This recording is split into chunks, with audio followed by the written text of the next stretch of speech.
तो आने वाली जनरेशन क्या बोलेगी, क्या बोलेगी? 40 से तो लाइफ अपनी बढ़ाना चाहते हैं कि घटाना चाहते बढ़ाना हैं? बढ़ाना बढ़ाना चाहते हैं। हटाने की सोच वहां आती है जहाँ आदमी जो है हरदम परेशान रहता है। तो परेशान जो आदमी होता है उसको क्या बोलते हैं, जिंदगी वो जी नहीं रहा, वो काट रहा है। इसलिए वो सोचता है कि एक ही इससे छुटकारा पाने का सिर्फ एकमात्र रास्ता है, खुद को मिटा, तभी परेशानी मिटेगी। क्या समझा? तो किसी बात कोई रास्ता दिखता है और कोई रास्ता होता ही नहीं। और सबसे बड़ा कारण इसका क्या आता है, पैसे की सारी समस्या। इस समस्या को खत्म करना चाहते हैं तो दोस्तों एक दिन में खत्म नहीं होगा, लेकिन एक दिन जरूर खत्म होगा।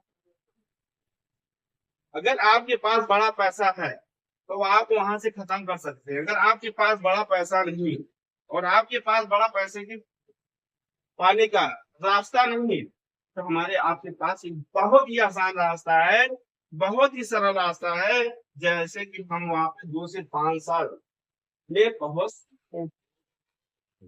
क्या आप लोग सीरीज देखने के बाद वहां जाना चाहेंगे कि सोचते रहेंगे?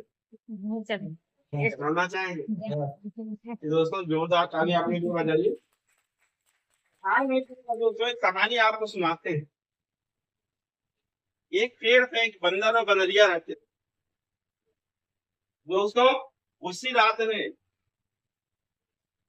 आकाशवाणी हुई ऊपर से, जो रात के 2 बजे जिस नदी में कूद जाएगा वो राजा बन जाएगा, महाराजा बन जाएगा। तो क्या हुआ, रात में जैसे 2 बजा वैसे बंदरिया कूद गई, उसमें कूद गई। और जब बाहर निकली तो एक राजकुमारी बन के निकली। जब सुबह हुई तो बंदर देखा अपने बगल में बंदरिया नहीं दिखी उसको, तो चकित हो गया, बंदरिया गई कहाँ? खूबसूरत लड़की से पूछता है जो महारानी जैसी थी और उसकी काया ये बदल गई थी, वो इंसान बन गई। उससे पूछा क्या आप हमारी बंदरिया को कहीं देखे हैं?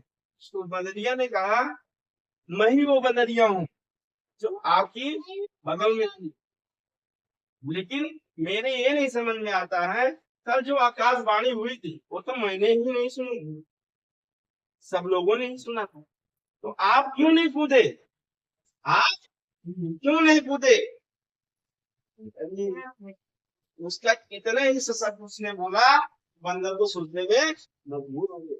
आदमी की सोचने में मजबूर कर देती है। क्या बोला, क्या कहा कि अगर आप 2 बजे रात में अगर आकाशवाणी सुने थे, कूद गए होते, अरे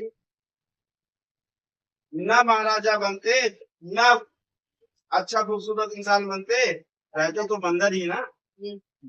अगर कूद गए होते तो महाराजा बन जाते कि नहीं बन जाते? आज जिंदगी सेट होती है हम दोनों की। तो आपने चूक कर दी है।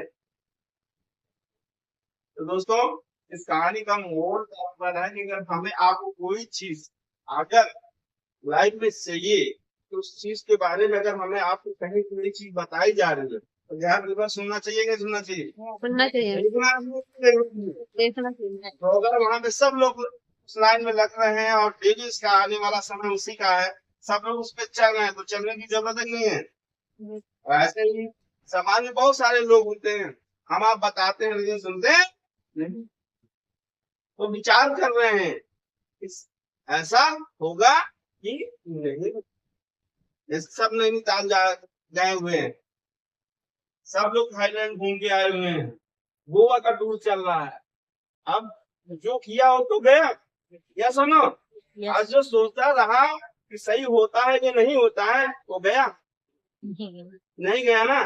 तो मायूस कर रहे हैं वो लोग, क्योंकि उन्होंने किया है, उन्होंने बिलीव किया एक्शन। क्योंकि बिना किए कुछ मिलता है? बिना किए तो चाय भी नहीं मिलती है दोस्तों। तो आपको आसान तरीका जानना चाहते हैं?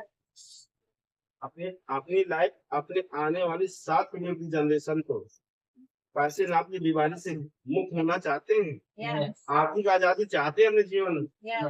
तो दोस्तों तैयार हो जाइए, वो आसान रास्ता जानना चाहते हैं तो हम आपको बताने के लिए तैयार हैं।